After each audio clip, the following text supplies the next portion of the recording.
Auzubillahiminash-shaytanir-rajim. Bismillahir-rahmanir-rahim. I, Zuhur Ahmad Kumar, teacher P.S. Monamala, Lalpura, Zone Sugam, District Kupara. Dear students, today on 25th of April 2020, we are going to learn the fundamental rights of class 7th, subject 6. प्यारे बच्चों, आज fundamental rights गई क्या fundamental written हुंद मकसद क्या तो हम क्या जाए बनाना फंडामेंटल राइट्स क्या जाए बनाना प्यारे बच्चों, अगर इस वुचो कि फंडामेंटल राइटन हुंद बुनियादी मकसद लगवी माने अगर इस वुचो लगवी माने तेल में नेरान बुनियादी हुकूक फंडामेंटल राइटन मज क्या मिलान हम वनान कि तुम कित पट हेकु पन्नी जिंदगी सर्वाइव करित तुम कित पट हेकु डेवलपमेंट करित तुम कित पट हेकु पन्निस पानस प्रोटेक्शन दित यह सोरी इन फंडामेंटल राइटन मज दित शाबाश the fundamental rights are enshrined in part 3rd of the Constitution from Article 12 to 35 ये article part 3rd part 3rd मज क्या पार्ट 3rd मज फंडामेंटल राइट्स यह डील कर आर्टिकल 12 पे 15 तम गोड़ पार्ट 1 पार्ट 1 यह कर पार्ट 1 क्या पार्ट 1 यह डील कर आर्टिकल 1 to 4 अत मज क्या यूनियन एंड इट्स टेरिटरी क्या यूनियन एंड इट्स टेरिटरी अम पे दोम पार्ट 2 मज क्या डील कर आर्टिकल कत पे आर्टिकल 5 to 11 अत मज क्या सिटीजनशिप अत मज क्या सिटीजनशिप आज पढ़न आज पढ़ना फंडामेंटल राइट्स यह पार्ट 3rd मज कत मज पार्ट 3rd आर्टिकल डील कर कत पे मे वो आर्टिकल 12 पे 15 तम डील कर अत मज आर्टिकल कत पे 12 to 35 अत मज क्या डील करान अत मज वनान फंडामेंटल राइट्स तो आइए आज हम फंडामेंटल राइट्स के बारे में जाने शब आज से पढ़ फंडामेंटल राइट्स मुताबिक The fundamental rights are guaranteed by the Constitution to all the persons without any discrimination. Yama fundamental rights अत मज discrimination कह अत मज वो वो हाई कास्ट ये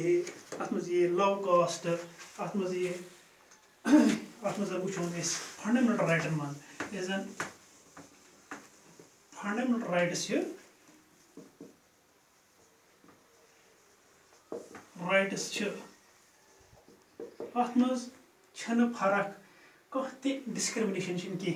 न अत मज कलर न क्रीड न हाई कास्ट न लो कास्ट तमो मतलब गो तेल क्या अत मज इक्वलिटी फॉर ऑल यह तम राइट्स दिवान यम हेचनान कि तुम कित पट हेकु पन्नी जिंदगी असल तरीकस मज बसर करित तो तुम कम हक छु दिवान पन्नी कॉन्स्टिट्यूशन तो तुम कित पट हेकु पानस मज अपनयत तो अम सत कित पट हेकु तुम पन्नी सेल्फ डेवलपमेंट करित शाबाश अगर एक्चुअली वो fundamental rights Indian constitution fundamental rights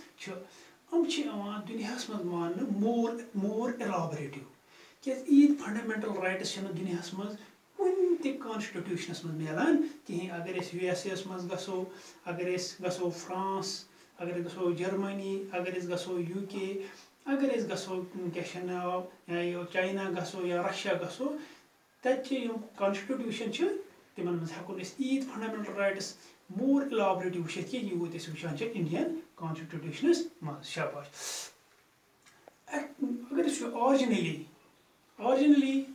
the Constitution of India provides for the 7 fundamental rights because originally 7 fundamental rights तथ मज वन गोडनुक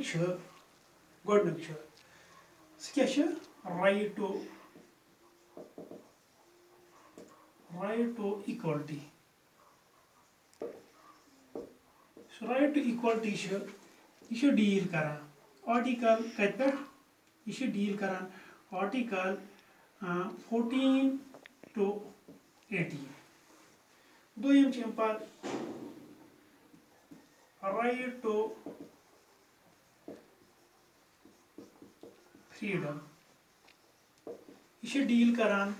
आर्टिकल 19 to 22 शाबाश त्रेम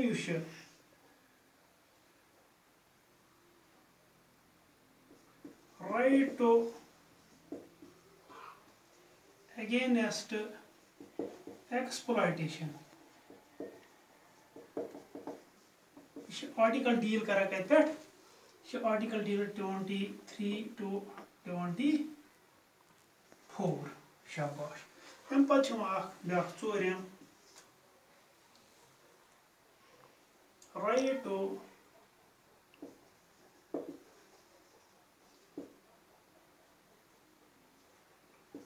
freedom of religion freedom of religious यह कत पे आर्टिकल कर डील यह कर आर्टिकल 25th to 28 शाबाश अम पे ब्या पांचम यथ वनान cultural and educational right cultural and educational rights यह आर्टिकल डील करान 29 to 30 अम पे ब्या शयम यथ वनान right to property right to थो याद मगर राइट टू प्रॉपर्टी यह डील कर आर्टिकल 31 क्या कर डील आर्टिकल 31 शाबाश अम पे ब्या सतम राइट यह article property right to property यह थवन तुम सर्कल्स थो right to against right to the constitutional remedies शाबाश सतम राइट टू कॉन्स्टिट्यूशनल रेमेडीज गोडनुक राइट क्या राइट टू इक्वलिटी यह आर्टिकल डील कर 14 to 18 दोयम right to freedom article 9 to 22 3 right to against exploitation article 23 to article 24 right to freedom of religious right to freedom of religious यह करान right to freedom of religious यह करान article deal 25 to 28 अम पे cultural and educational rights यह article 29 to 30 29 to 30 तम अम पे ब्या right to property मे वो ये कोर सर्कल यह वन बह वो तो अम पे सतम right to the constitutional remedies वो सा गोब्रो राइट टू प्रॉपर्टी यह आव कॉन्स्टिट्यूशनल अमेंडमेंट एक्ट आव बनाना क्या आव 19 1968 मज आव बनाने कॉन्स्टिट्यूशनल अमेंडमेंट एक्ट यह कौन